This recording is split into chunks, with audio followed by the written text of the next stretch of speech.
Bueno, hola, hola, ¿qué tal a todos y a todas? Bienvenidos una vez más a Demoliendo Mitos de la Política, charlas en vivo, en nuestra charla número 12, si no recuerdo mal. Antes de comenzar, como siempre, el agradecimiento a todos ustedes por acompañarnos. Contabilizamos ayer 20.000 suscriptores, así que, como siempre, mil gracias. Ayúdennos, por favor, si nos pueden, si nos quieren ayudar, ayúdenos con la difusión del canal, con las membresías también nos pueden ayudar, así que si quieren participar de alguna manera en la decisión de los invitados y en otras decisiones relativas al canal, pueden participar a través de las membresías. Y dicho todo esto, como muy breve introducción, quiero presentar al invitado de hoy para nuestra charla de hoy. El día de hoy nos acompaña Jorge Alemán, nada más y nada menos. Hola Jorge, ¿qué tal? ¿Qué tal, Ezequiel? ¿Cómo te va? Jorge, en Argentina y en España prácticamente no debería presentarlo porque representa una eminencia, un intelectual de renombre muy, muy conocido, pero quizás para el resto de nuestra audiencia en otros países lo presento muy rápidamente. Psicoanalista y escritor, Jorge, yo Jorge te conceptualizo no solo como uno de los intelectuales más lúcidos del mundo hispanoparlante, sino quizás también uno de los más influyentes, con una mirada muy, muy, muy, muy profunda de lo social, con esta característica tan interesante de tu enfoque, de esta unión, de esta relación entre el psicoanálisis con Lacan, con Freud, Wittgenstein y con a la vez Marx, Gramsci, Maquiavelo, esos tus autores habituales.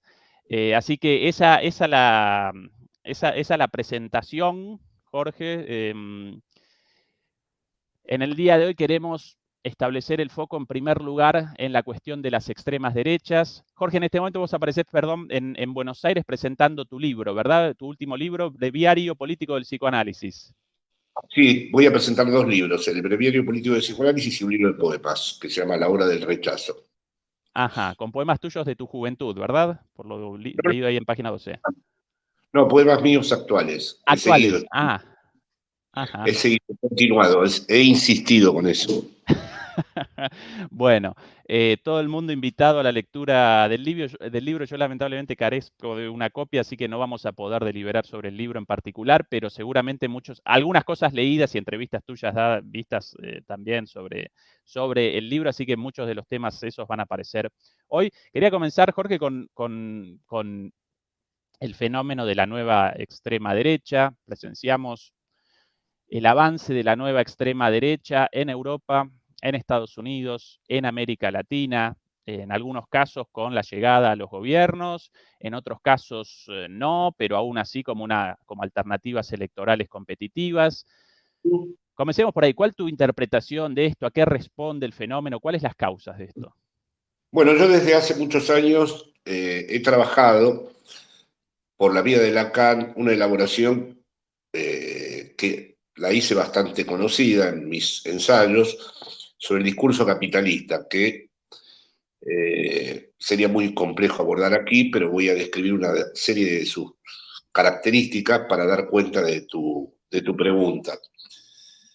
En primer lugar, el discurso capitalista no es exactamente un discurso, habría que llamarlo como un contradiscurso. Es una propuesta que hizo Lacan en 1972 y en donde yo vi o supe leer una anticipación de lo que se denomina hoy el neoliberalismo o la forma del capital en el neoliberalismo.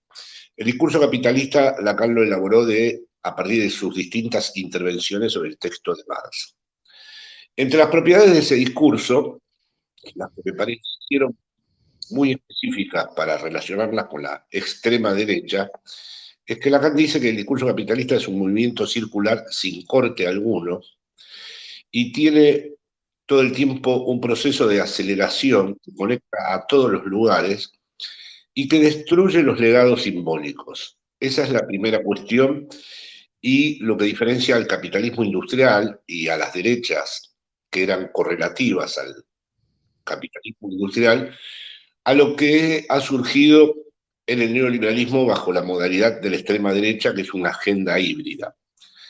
Esta idea que tiene Lacan de que rompe todos los legados es muy importante porque muestra cómo hay enormes sectores de la población en distintos lugares del mundo, en América Latina, en Estados Unidos o en Europa, como has dicho antes, en donde hay ya muchísimas subjetividades que no se reconocen en ningún legado político, que no tienen ninguna oportunidad de leer las herencias simbólicas, que no participan de una relación con el pasado donde el pasado pueda ser experimentado, donde el pasado pueda ser leído o incluso donde se pueda hacer un duelo sobre ciertas manifestaciones transformadoras que hubo en el pasado.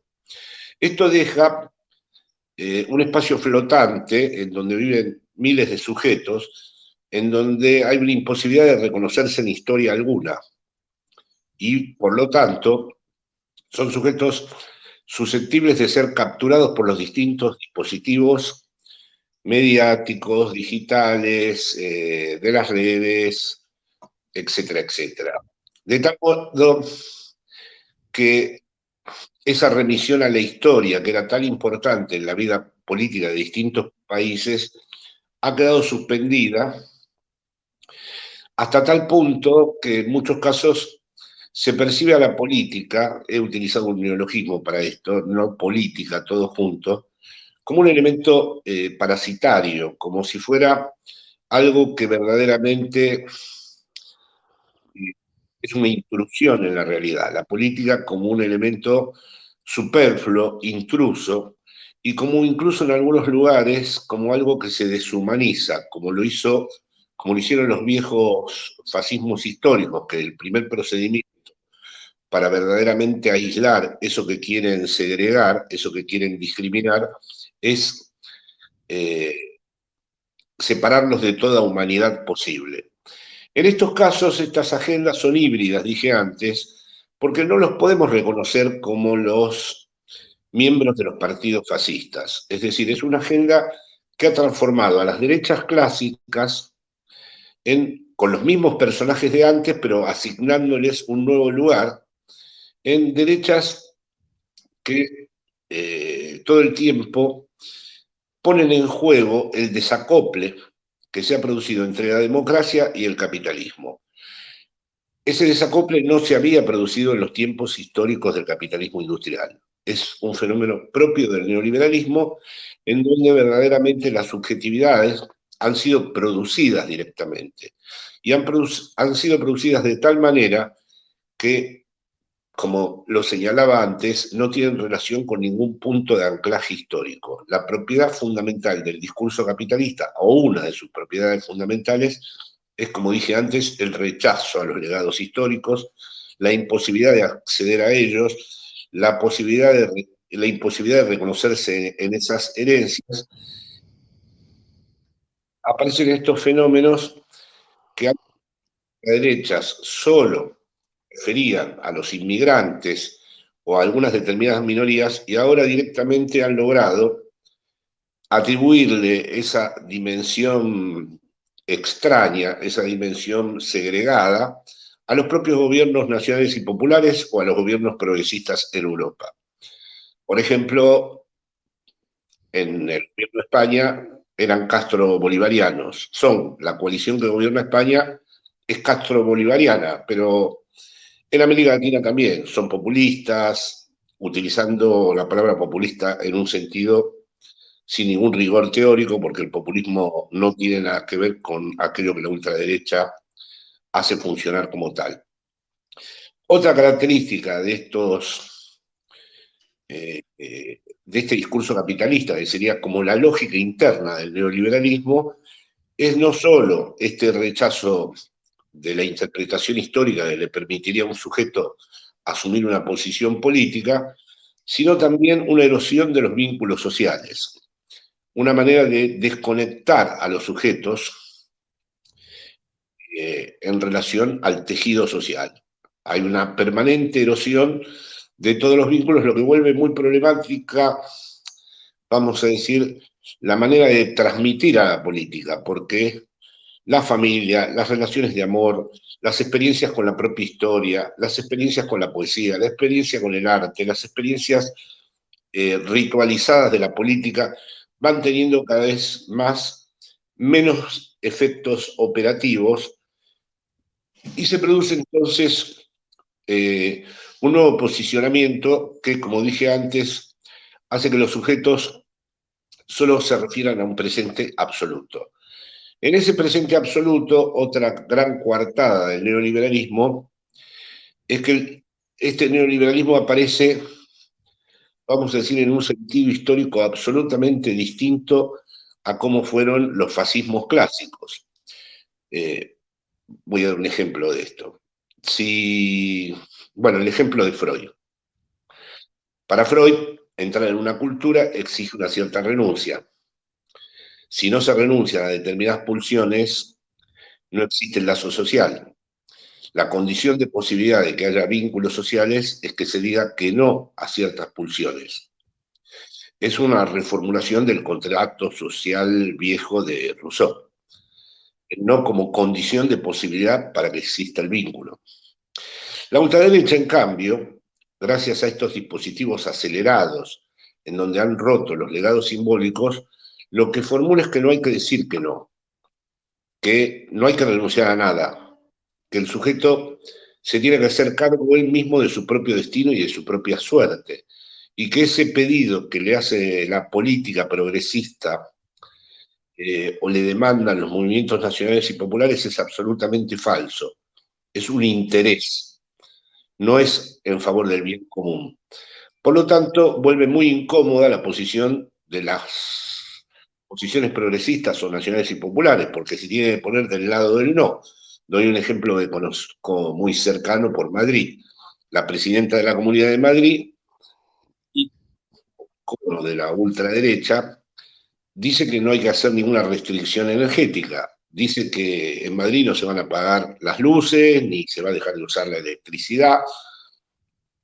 Y esto aparece como liberador, como transgresor incluso, como algo que hace cumplir aquel vaticinio profético de aquel autor que dijo que el fascismo iba a volver, pero con el nombre de la palabra libertad. Bertrand Russell, si no recuerdo mal, o cometo un error. Bueno, lo mismo. De 1984. Ah, perdón, Orwell.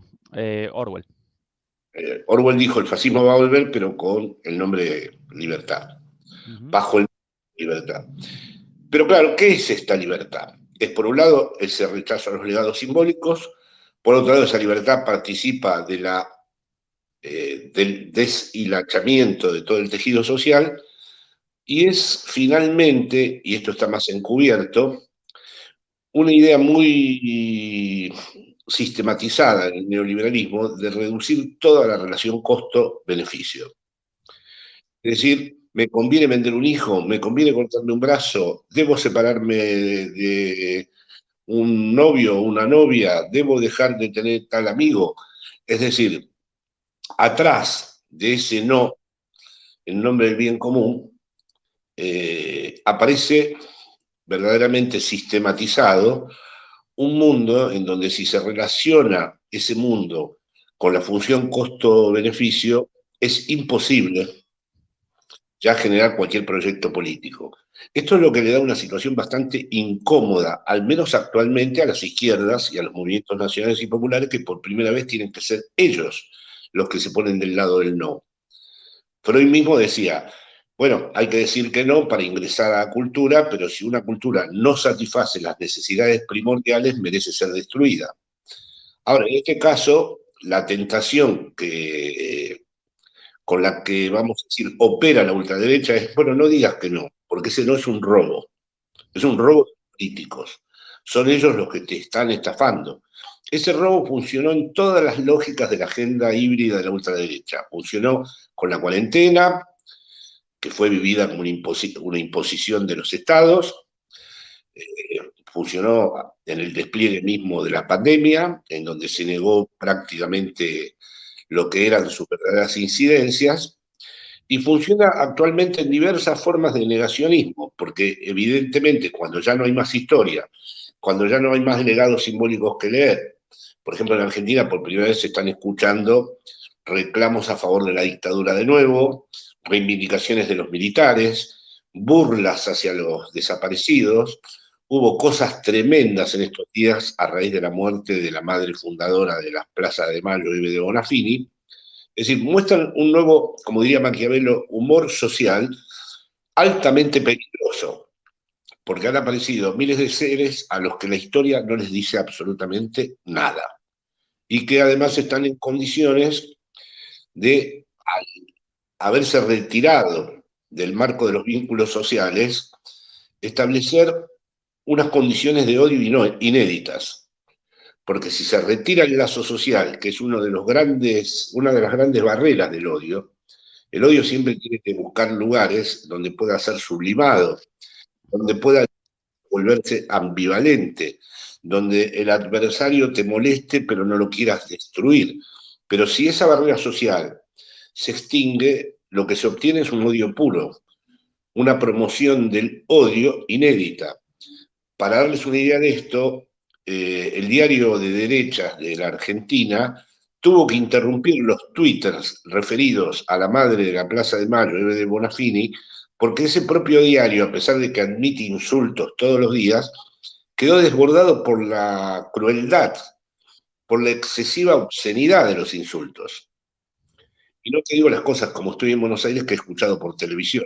Nunca me imaginé en la Argentina, después de toda la política de memoria, verdad y justicia, pero claro, memoria, verdad y justicia exigen el punto de anclaje, exige que sujetos sepan leer la historia, exigen que sujetos no olviden lo que fue la dictadura, exige que los sujetos entiendan lo que fue el proceso democrático. Al crear ese punto, y eso es propio del capitalismo neoliberal, no del capitalismo industrial, estas nuevas derechas han cercenado de tal modo que ven en todo, en los derechos humanos, beneficios, robo, puros intereses, ¿no? No queda ningún valor que pudiéramos denominar, aunque sea clásica la palabra, como sagrado. Todo es robo, todo es interés, todo es relación costo-beneficio. Hasta tal punto que uno de los ultraderechistas libertarios de este país, que es admirador de Gary Becker, el premio Nobel, que quería precisamente reducir la relación costo-beneficio, como dice Lacan, los locos son los que se toman las cosas en serio, ha declarado que si uno siente que le conviene vender un órgano, lo puede hacer, y vender un hijo también. Está llevando hasta las últimas consecuencias de un modo coherente y riguroso lo que está en el centro mismo del neoliberalismo, que todo pueda ser reducido definitivamente en todas las extensiones de la vida social al campo de la mercancía. Es decir, que no haya en la producción de nuevas subjetividades ninguna otra cosa que puro valor de cambio. De esta manera, la izquierda y los movimientos nacionales y populares asumen un papel incómodo porque se tienen que hacer a cargo de la democracia, que es un término, como dije antes, al capitalismo. La democracia fue una de sus llaves, fue una de sus palancas. Hacían guerras en nombre de la democracia, daban golpes de Estado en nombre de la democracia. Ahora se ha desacoplado de la democracia y funciona, como dije antes, este modo de atropellar las instituciones, y entonces a la izquierda le queda todo el tiempo el lugar de la responsabilidad. Le tienen que decir a la población no a ciertas cosas es conveniente en nombre del bien público. Pero esto tiene muchos obstáculos para ser transmitido. Si yo digo, bueno, no, todos estos impuestos corresponden porque van a participar de una lógica distributiva que va a permitir que la vida de la población pueda ser un poco más soportable, ya se vive como una enorme restricción, incluso por aquellos que hubieran sido beneficiados.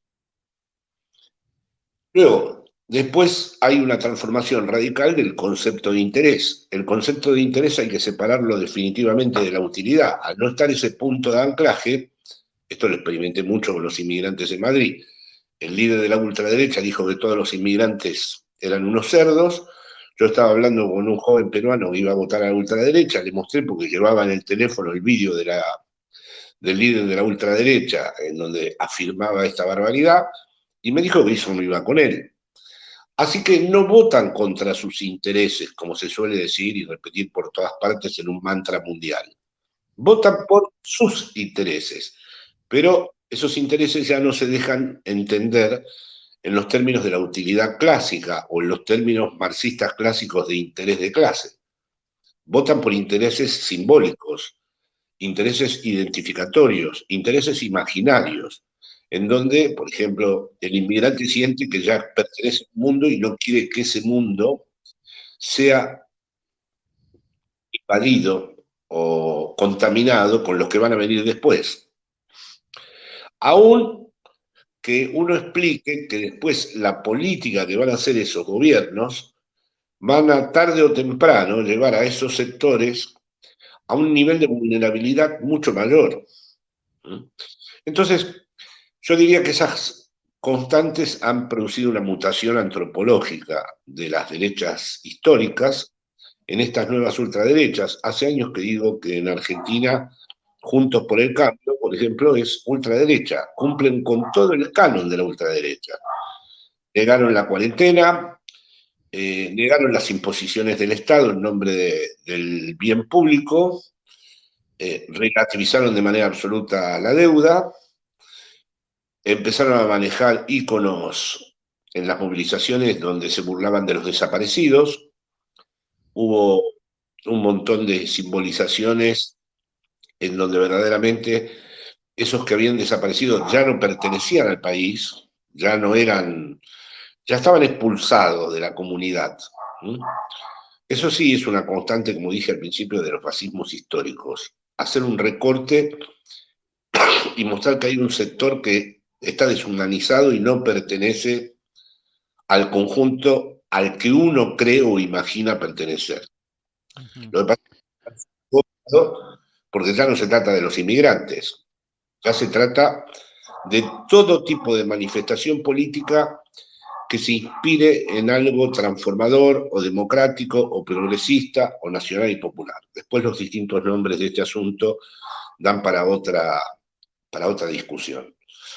Con lo cual estamos asistiendo a un fenómeno que tiene muchas posibilidades de desplegarse, porque vuelve muy incómodo. Ahora resulta que los argumentos éticos o la custodia de lo poco que queda de la democracia o el resguardo de determinadas historias se vuelve una actividad de los movimientos nacionales y populares o de los gobiernos progresistas frente a una audiencia de sordos que no están interesados absolutamente en nada en esas operaciones simbólicas. Porque además de la supervivencia a la que ha llevado el neoliberalismo, que deposita en cada sujeto la responsabilidad de su suerte, o sea, si te va mal, si no te puedes curar, si no hay sanidad pública, si no hay, es tu culpa, hay que gestionar tu propia vida como si fuera una empresa, y tú mismo te tienes que dar a ti mismo tu propio valor, maximizar, automaximizar tu propio valor. Bueno, el sujeto está a solas con la pulsión de muerte, podríamos decir, en el neoliberalismo, porque finalmente lo que se promueve es el odio a los que quieren regular las cosas, el odio a los que quieren proteger lo colectivo, y una especie de simulacro de reivindicación, primero Italia, Fratelli d'Italia, First America, de un nacionalismo absolutamente falso, porque en las medidas que se proponen todos esos sectores, en primer lugar está quitarle los impuestos a los ricos, favorecer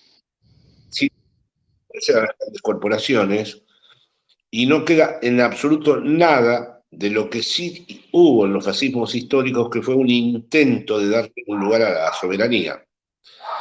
Bueno, a grandes rasgos, esto es lo que podría decir muy simplificadamente de las distintas maneras en que yo leí el discurso capitalista de Lacan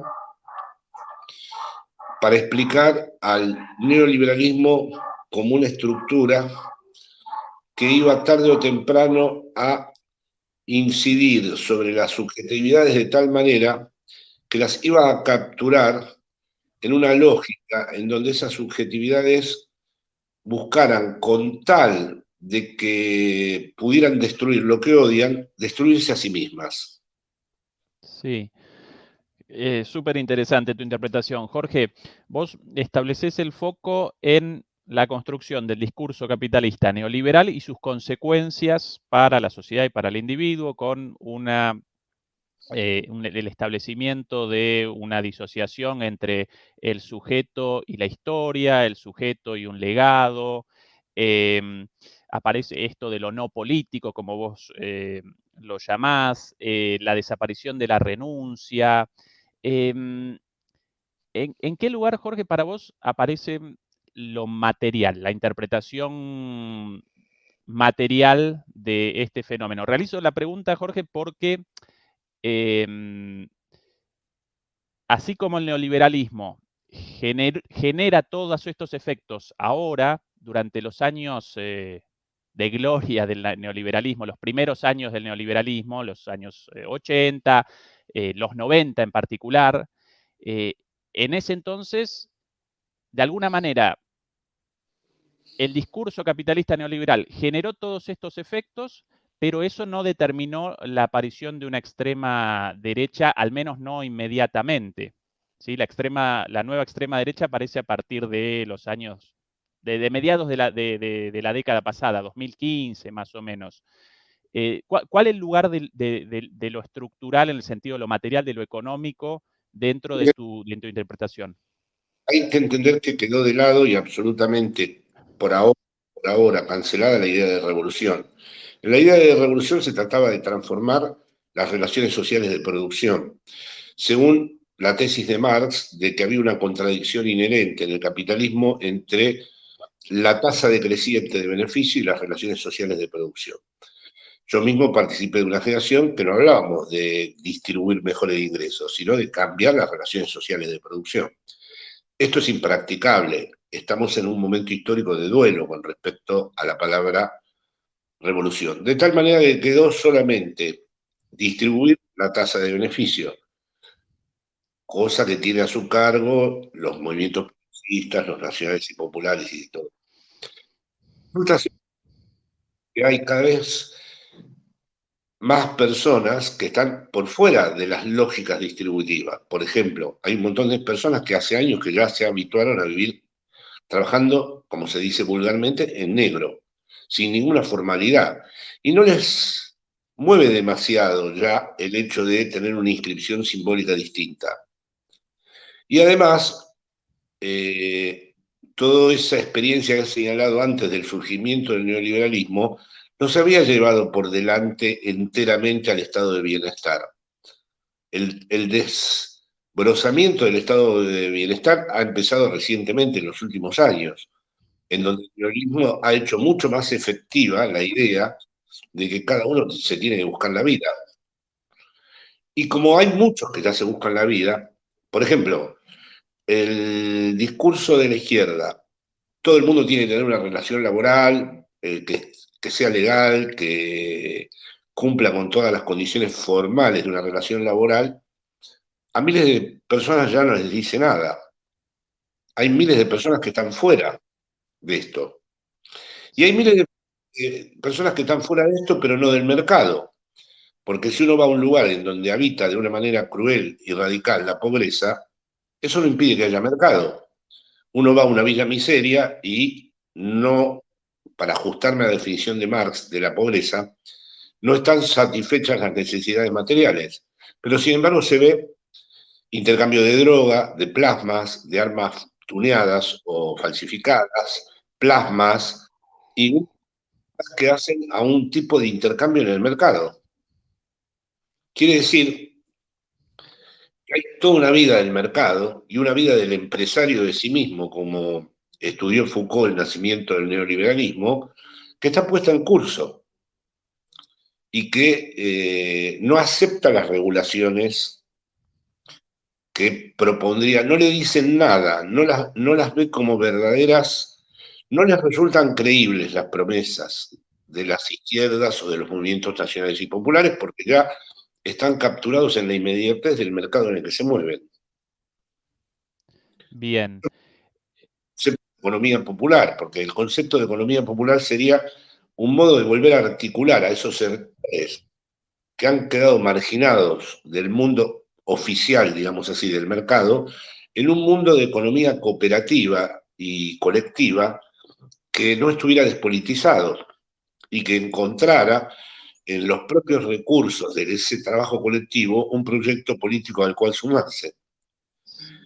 Sí. Si en la lógica del narco, del vendedor de cualquier cosa, propias condiciones, ahí cada vez más se establece una analogía, una semejanza entre el propio funcionamiento del capital financiero y los sectores más vulnerables.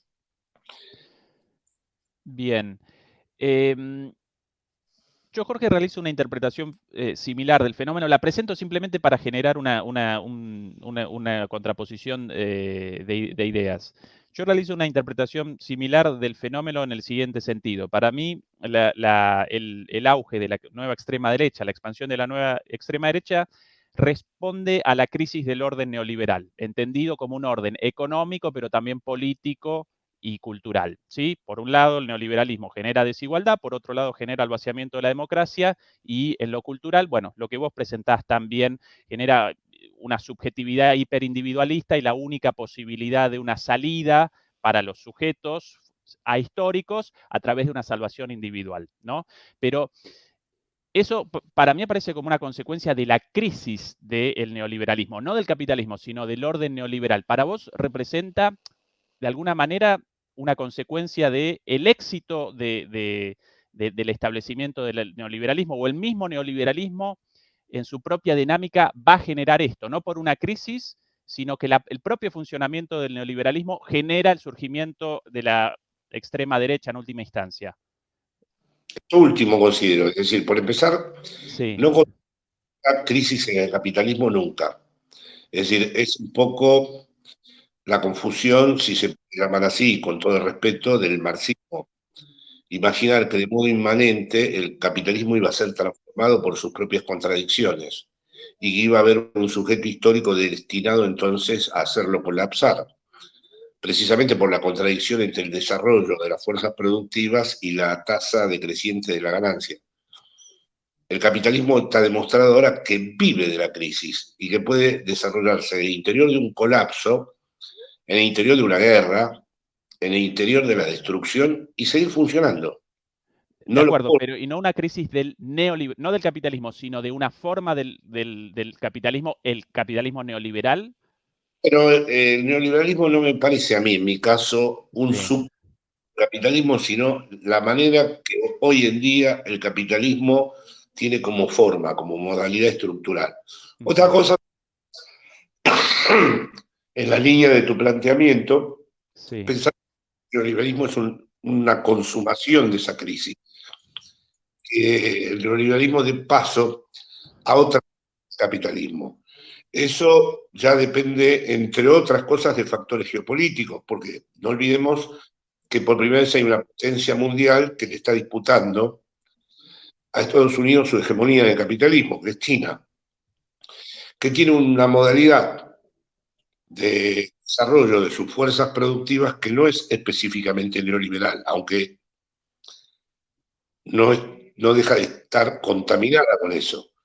¿No? No, internacionalmente se conduce bajo la forma de una expansión imperial, sin necesidad de cohesión cultural. Esa es una novedad, porque el imperialismo norteamericano necesitaba que hubiera también Frank Sinatra, Marilyn Monroe, Hollywood, Levi Strauss, es decir, que todos tomáramos Coca-Cola. Los chinos no están interesados en el segundo aspecto que Gramsci llamaba de la cohesión, ¿no? Es decir, no les interesa que culturalmente asumamos su cultura, sino que podamos ser explotados y que se puedan extraer de los distintos países todas las materias. Actúa por acumulación, por desposesión, digamos, como se diría ahora. Entonces habría que ver si eso genera algo que todavía no sabemos bien nombrar, ¿no? Pero lo importante aquí para mí es que no hay crisis, en el sentido de que tampoco la guerra, esta que está habiendo, una guerra entre dos oligarquías finalmente, dos oligarquías rentistas, entre la oligarquía rusa y la norteamericana, vaya a generar una crisis en el capitalismo.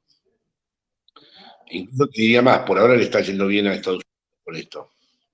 Sí, sí, yo presento esta discrepancia en la cuestión de la crisis porque genera consecuencias muy importantes eh, para los movimientos populares, porque si el surgimiento de la nueva extrema derecha responde a la crisis del orden neoliberal en el cual la nueva extrema derecha capitaliza esta crisis de manera más inteligente o más atractiva que los movimientos populares, generando chivos expiatorios, respondiendo con consignas como las vos presentabas recién, facilistas a problemas muy complejos, pero eventualmente las izquierdas, los movimientos populares, podrían en este marco de crisis, quizás lo podríamos llamar un momento populista desde la CLO, bueno, generar su propio proyecto, discurso, con miras a conquistar a esas masas marginadas económicamente, pero también culturalmente y socialmente. Ahora, si no aparecemos frente a una crisis y si esto representa la consecuencia natural del neoliberalismo, entonces, ¿cuáles las posibilidades para las izquierdas, los movimientos populares, si esto representa de alguna manera el destino indefectible del capitalismo neoliberal, generar extremas derechas como única alternativa? Bueno, hay dos cuestiones aquí en lo que está diciendo. Por empezar, no veo posibilidades de un momento populista, porque un momento populista exige, en el sentido de Ernesto, con el que trabajé varios años, la constitución de una cadena equivalencial, la construcción de un pueblo, una frontera antagónica, y vemos que los propios líderes emergentes de las izquierdas no van por esa vía. Han intentado desplazarse hacia zonas, si se puede decir así, más conservadoras y con pactos que no van justamente en la dirección de un pueblo que esté buscando un proyecto emancipador, sino de cómo sostenerse en el Estado.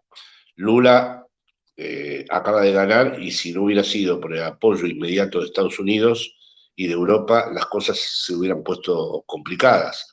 Petro tiene que hablar con todos los sectores más horribles que pudo haber en Colombia si quiere mantenerse en el Estado, con el uribismo, con los narcos. Boric ha tenido un retroceso enorme en los días, bueno, y el gobierno del Frente de Todos también está atravesando un momento súper problemático.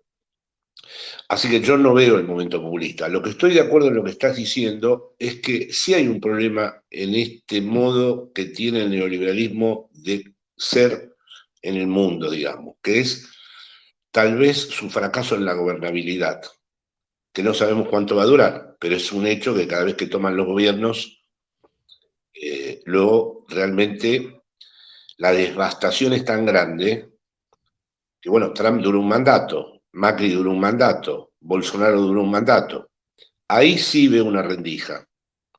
Ahí sí veo una rendija porque es una manera de llevar adelante esta culminación del capitalismo de una manera tan terrible y devastadora que hay que interrogar, a pesar del desacople entre la democracia y el capitalismo, y a pesar de la capacidad de destrucción institucional y de su potencia mediática, si presentan condiciones de gobernabilidad. Así que yo, momento populista no veo, pero lo que sí veo, en la línea de tu observación, es que pueden presentarse momentos muy problemáticos de gobernabilidad o de gobernanza, como se dice ahora, para estas ultraderechas que están al frente cuando se hacen con el Estado. Sí, sí, efectivamente, porque independientemente del signo político del gobierno, todos colisionan con las consecuencias del neoliberalismo terribles, bueno, las cuales generan ingobernabilidad tanto para los gobiernos progresistas actuales como para la ola del reflujo extrema derecha con Bolsonaro, con Trump, finalmente debieron abandonar los gobiernos ante fracasos estrepitosos también de sus gestiones, ¿no?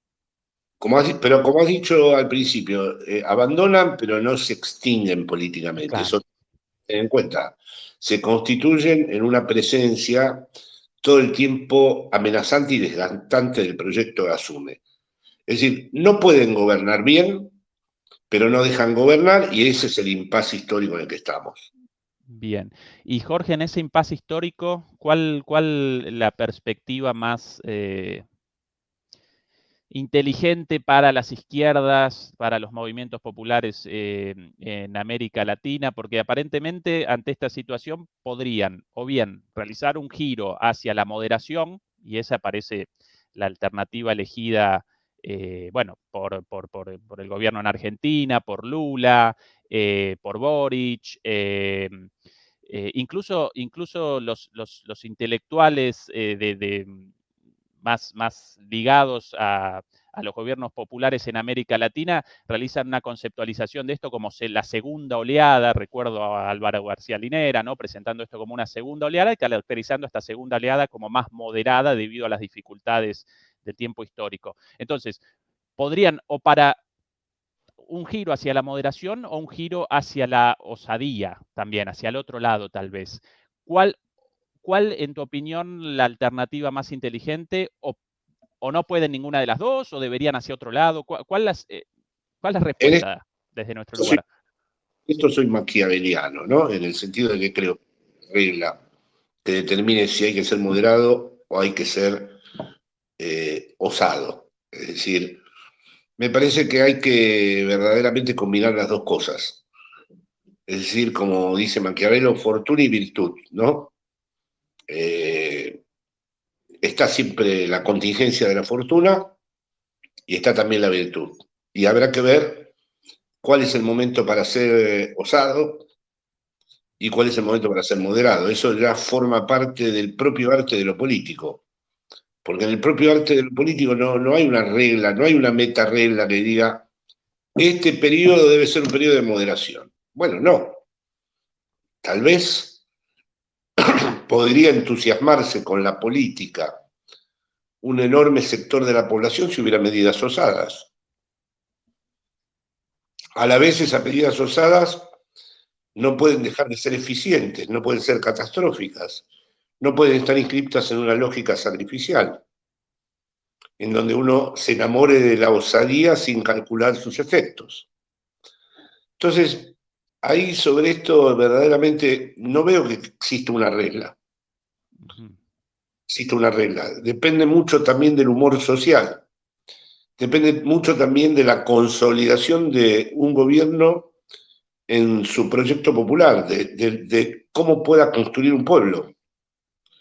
Pero claro, para eso los gobiernos nacionales y populares y progresistas tienen ahora un nuevo trabajo, que es construir mayorías, que antes venían dadas, casi dadas. Los desposeídos se sentían identificados con los que protegían su lugar. Ahora esto no es así. Por lo tanto, se ha problematizado mucho más el modo en que la mayoría se construye. No le vale a los propios. Los propios ya están. ¿Cómo hace para saltar esa barrera de los propios y pasar a volverse un interlocutor de sectores más amplios? Es uno de los desafíos más importantes, incluso para las medidas usadas. Tratar de incluir mayorías, con respecto a esto, a mi juicio a veces hay un equívoco, no quiere decir ser más moderado, sino quiere decir incluir a esas mayorías en la osadía. Pero eso los tiempos justos, cálculos políticos muy rigurosos, proyectos muy bien definidos y no improvisados. Completamente de acuerdo con vos, Jorge, en esto. El otro día realizábamos una charla con Juan Grabois y deliberábamos sobre este punto con respecto al Frente de Todos y a la decisión en su momento de Cristina de presentar como candidato a Alberto en el marco de la alianza del Frente de Todos, ¿no? Y Juan Grabois respondía directamente, no, bueno, Cristina cometió un error, se equivocó en la elección, ¿no? Y yo realizaba una interpretación mucho más parecida a la tuya, o mucho más parecida a tu línea de recién, en el sentido de que la idea de una alianza para restablecer el peronismo y para restablecer los sectores populares de Cristina, en principio representa una idea inteligente, plausible, una estrategia correcta. Ahora, después, la materialización de esa idea, la forma en la cual fue realizada esa alianza, en el sentido de que ella participaba con el 80 o 90% de los votos, pero después, de repente, el candidato, Alberto, podía determinar la política por fuera de un programa preestablecido, no establecieron un programa claro para, más allá de la alianza. Bueno, eso generó que una buena idea en cuanto a la construcción de una mayoría, a la reconstrucción de un frente político con miras sí, bueno, a un movimiento popular, bueno, ahora aparezca en serios problemas. Amén de esto, también problemas en la ejecución, no solo por la falta de un programa definido por la fuerza mayoritaria, por el cristinismo dentro del Frente de Todos y la posibilidad de que después Alberto determinara la política independientemente de Cristina, sino que además después en la distribución de los ministerios, por ejemplo. Vos con experiencia en España en las negociaciones parlamentarias. Cuando comienzan las negociaciones parlamentarias para la formación de un gobierno, primero las fuerzas generan un programa y después determinan, bueno, este ministerio para esta fuerza, este ministerio para esta otra fuerza, los ministerios más importantes, naturalmente, para los partidos mayoritarios dentro de esa alianza y las otras para otros. En la formación de los ministerios, en la composición de los ministerios, en el gobierno actual aparecen distintas capas con distintos actores respondiendo a figuras distintas y eso a veces genera, aún en decisiones claras, inmovilidad por internas políticas entre las distintas partes de los ministerios. Entonces, la idea de el Frente de Todos, en mi opinión, representa una buena idea, pero la forma de realización equivocada. Y acá no aparece ni la osadía como excluyente de la moderación, sino una idea de, bueno, determinar según las circunstancias, pero claro, sin cometer esta clase de errores. ¿Cuál tu visión respecto a esto? Sí, porque, bueno, yo no creo que Alberto se haya apartado exactamente. El problema es metodológico. El problema fue, primero, cómo se engarzaba un movimiento nacional y popular como el kirchnerismo en un frente electoral. Son dos cosas distintas que me parece que no fueron pensadas. Después, me parece que metodológicamente, como fui funcionario del kirchnerismo durante años como agregado cultural en España, en esta ocasión me parece que las internas ganaron demasiado terreno, mucho terreno. Es decir, podría haberse buscado un modo de sancionar las diferencias que existían de una manera más institucionalizada. Por ejemplo, en España yo participé de la fundación de Podemos y Podemos no pone en tela de juicio la investidura presidencial. Hay tensiones de todo tipo. Yo podría presentar una larga lista de tensiones que hay sobre la independencia de Cataluña, la posición frente al País Vasco, la guerra, el feminismo. Hay un montón, pero no hay nunca nada que muestre todo el tiempo que aparezcan renuncias, que aparezcan declaraciones introspectivas. Cuando yo digo esto me dicen que es una mirada eurocéntrica porque vivo en España y todo eso, y no, no es una mirada eurocéntrica. Las cosas funcionarían mejor y serían más efectivas si uno puede tener razón, pero después tiene que ver cómo usa la razón. Yo puedo aceptar que Cristina tiene razón, pero hay que ver cómo se usa la razón. Ahora mismo está pasando una cosa muy singular. Ahora Guzmán es el culpable de todo y nadie sabía lo que hacía. Todo el mundo dice, no sabíamos lo que estaba haciendo. Eso es implanteable en España. Nadie puede, un funcionario de alta responsabilidad jamás podría decir que nada menos que el ministro de Economía, que estaba tratando sus acuerdos con el Fondo Monetario Internacional, los demás no lo sabían. Es una cosa de locos. No, no, no. Y sin embargo, en estos días aparecieron declaraciones y de todos los demás diciendo nosotros no sabíamos lo que hacía este tipo. Pero ¿cómo? Le encomendaron una de las tareas más determinantes con la bomba atómica que dejó Macri y no sabían lo que estaba ocurriendo. Entonces me parece que la interna en Argentina tiene demasiado lugar. ¿no? No porque no tenga que haber tensiones internas, no porque no tenga que haber discusiones, siempre se me entiende mal en este aspecto. Por supuesto que tiene que haber tensiones internas y discusiones. El asunto es el modo de tratarlas. Me parece que las tratamos, en este caso, de una manera en donde se nos ha debilitado, porque ¿qué es lo que ocurre? La población empieza a ser indiferente a esas internas y la derecha las sabe usar muy bien para generar y aumentar ese grado de indiferencia, para decir, ven, están todo el día peleándose por el poder. No se están peleando por un proyecto, se están peleando por el poder. Entonces, me parece, creo que en la Argentina además no se caracterizó muy bien que se trataba de una ultraderecha, lo que estaba del otro lado. Sí, bien. Eh, Bien, entonces vos, de acuerdo con la idea de que la formación de un frente representa una estrategia adecuada, pero la forma quizás de la formación del Frente de Todos en Argentina presenta falencias estructurales muy grandes. Vos lo llamás, Sí, bueno, internas, pero bueno, lo podemos llamar internas y disputas de poder a la intemperie. incluso pienso que de aquí al 23 sería interesante que se asuma más que lo más presente en ese frente es un movimiento nacional y popular y que se actúe en consecuencia con ello, que no se delegue más. Es decir, que no se delegue en una figura que después resulta que al poco tiempo no va a representar a nadie. Sí, Es decir, sí, sí. eso no me parece que tendría que o bien asumir la vicepresidenta o bien ella elegir a alguien que verdaderamente no dé lugar a ninguna discusión sobre si esa persona es la confiable o no. Pero no puede volver a repetirse que se elija a alguien y después se diga, no, yo esto no es lo que quería. Eso eso, si no estuviera una ultraderecha feroz, ya sería un error grave, pero ya con una ultraderecha feroz enfrente es suicida. Sí. Yo Jorge, aparezco a favor de que las candidaturas las determine el pueblo argentino.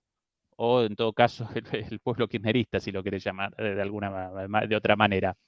Solo Que la candidatura que es ella, es el la, último bastión. la mía personal, si cuando yo participe en las PASO, sí, pero que realicen una interna en la cual participen todas las fuerzas y que las personas de a pie determinen a quién presentan como candidato y que por ende esa persona parezca legitimada como la fuerza, como la depositaria de esa voluntad popular. Sí, hasta ahora no sé, no entiendo bien eso, lo de las pasos parecen cuestionados. También es cierto que los movimientos internos que hizo el kirchnerismo en su oposición al gobierno de Fernández, en vez de llevar a un giro a la izquierda, ha llevado a la emergencia de sectores todavía más conservadores, porque ahora resulta que el superministro de Economía está haciendo cosas que si hubiera hecho Guzmán hubieran sido seguramente muy problemáticas. Entonces, me parece que tiene que haber una clarificación muy rigurosa sobre qué quiere el kirchnerismo de acá al 23 y cómo debe actuar. Bien. Jorge, abandonando un poco lo electoral y la bajada a lo electoral de este debate o de este análisis de la situación general. Extrema derecha en el mundo, nueva extrema derecha, pandemia, guerra en Ucrania, reconfiguración del orden mundial con el surgimiento de China.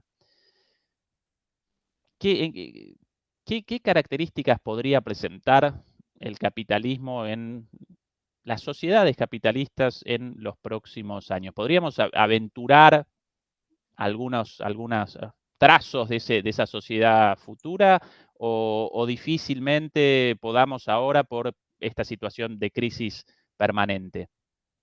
Yo creo difícilmente podemos ahora definir eso, pero sí podríamos decir que hay dos sensibilidades absolutamente opuestas y distintas, que es la de las ultraderechas y distintos sectores en el mundo que ven que el capitalismo no es ya solo injusto, sino que va a volver al mundo insostenible, que la vida se va a volver impráctica.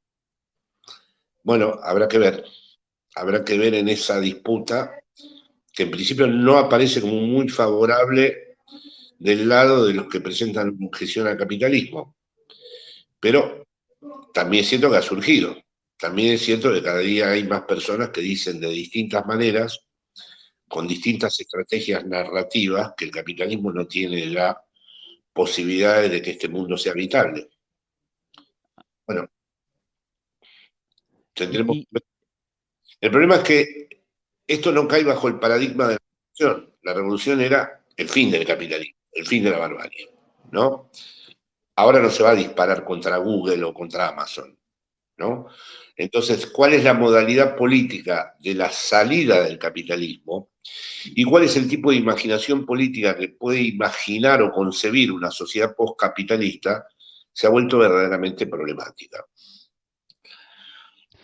Y Jorge, a partir de tu conocimiento de las sociedades europeas, España en particular, y las sociedades latinoamericanas en Argentina, ¿vos presenciás diferencias en cuanto al el potencial de movimiento, sí, de salidas emancipatorias a esta situación tan difícilmente predecible entre uno y otro lugar? Para vos, es-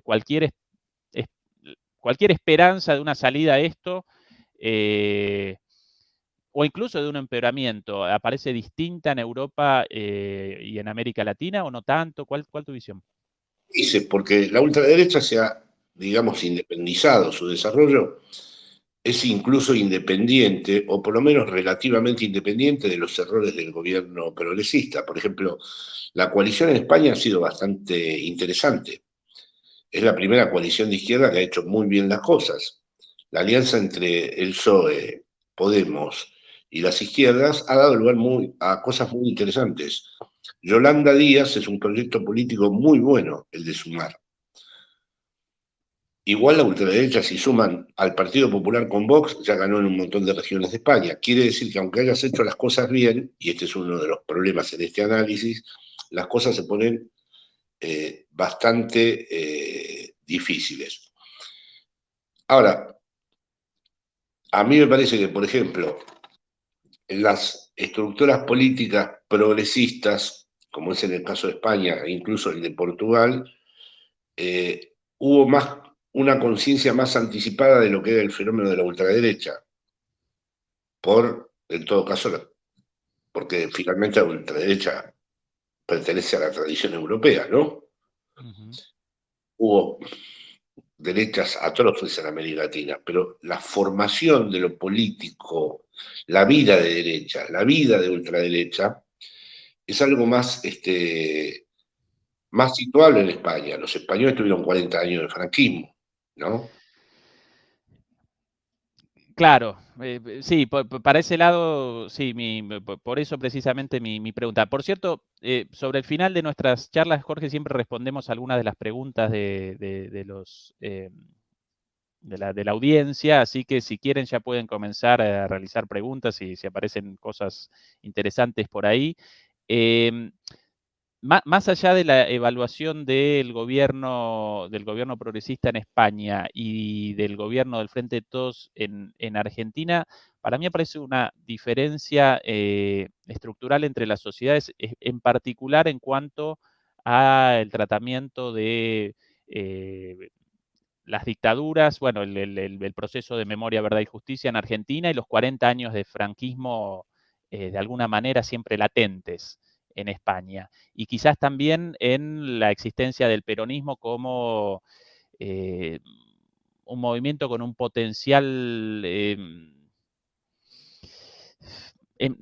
emancipador, lo podría llamar. No quiero la palabra emancipación porque parece más ligada al marxismo, pero con un potencial disruptivo inexistente incluso en Podemos.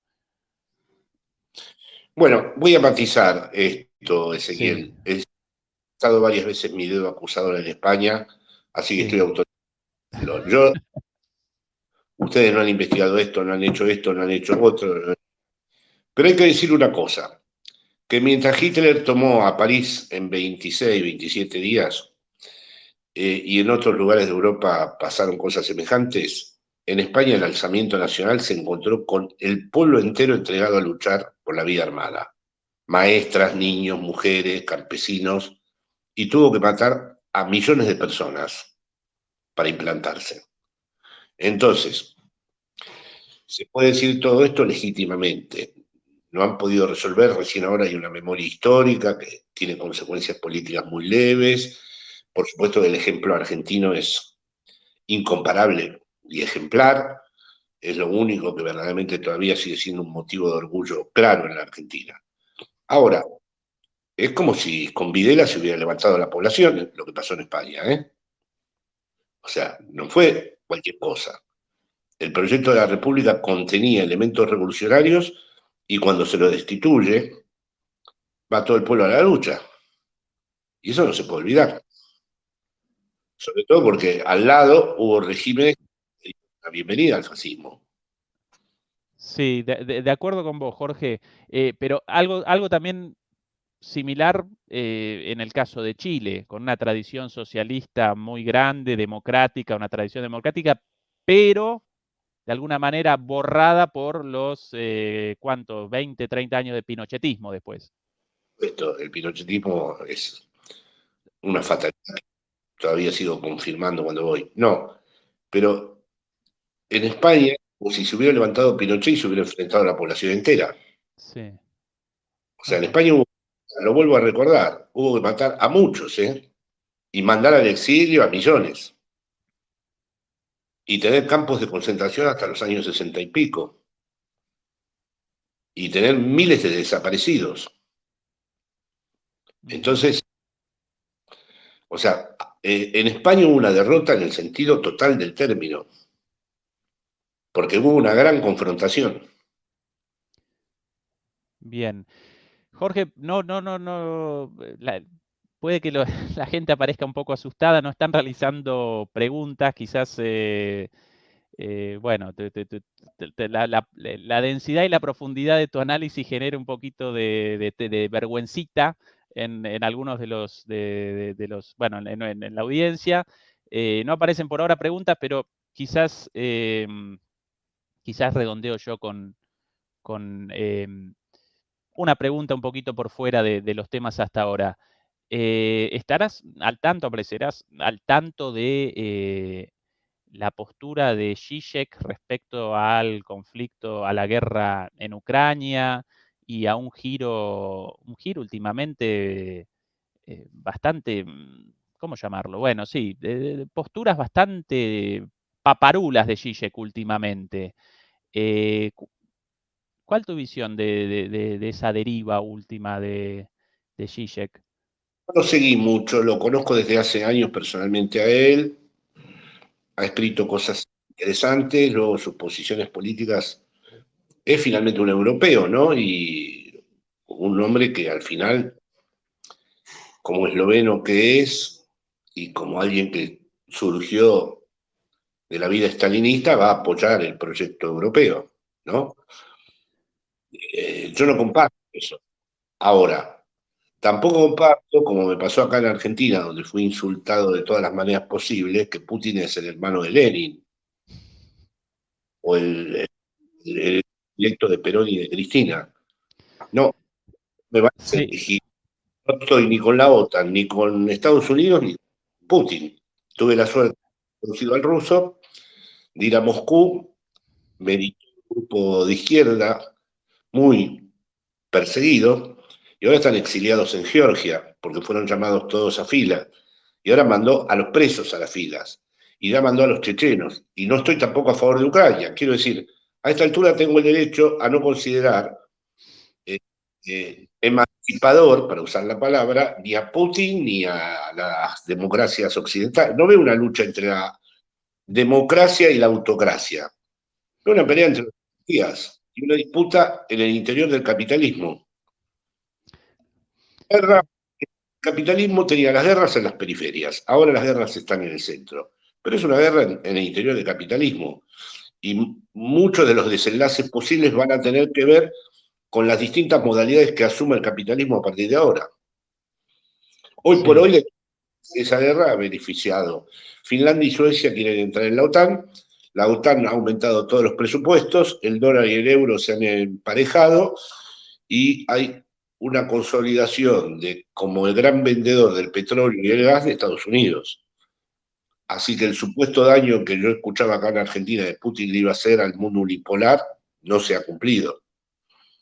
Sí, sí, Jorge, en este canal nosotros presentamos esa línea de condena a la invasión rusa por un lado, pero de contextualizar eso en el marco de la expansión de la OTAN, y como tal, bueno, ese conflicto político no va a desaparecer sin una solución política, más allá de la apuesta por una resolución militar exclusivamente de ambas partes.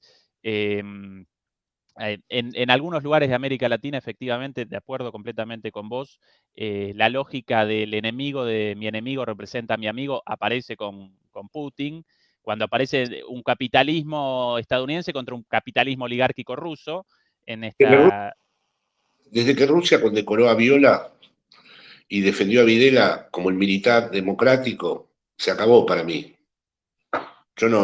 A mí no me van a hacer, nadie me va a obligar a tener que elegir entre una cosa y otra. Estoy en contra de los dos. Completamente de acuerdo y a favor de la paz, obviamente. Y Jorge, en ese sentido, La paz de los pueblos, una paz, desearía algo parecido a lo que generó Lenin, paz, pan y trabajo, y nada de guerra y revolución. Jorge, en ese sentido, esto ya una pregunta a vos como residente, desde acá como un argentino residente en Berlín a un argentino residente en Madrid, más allá de que ahora aparezcas por Buenos Aires. Eh, ¿En qué medida vos presenciaste en la sociedad española un fervor guerrerista, un apoyo muy fuerte a la política de enfrentamiento militar eh, y de envío de armas contra Rusia?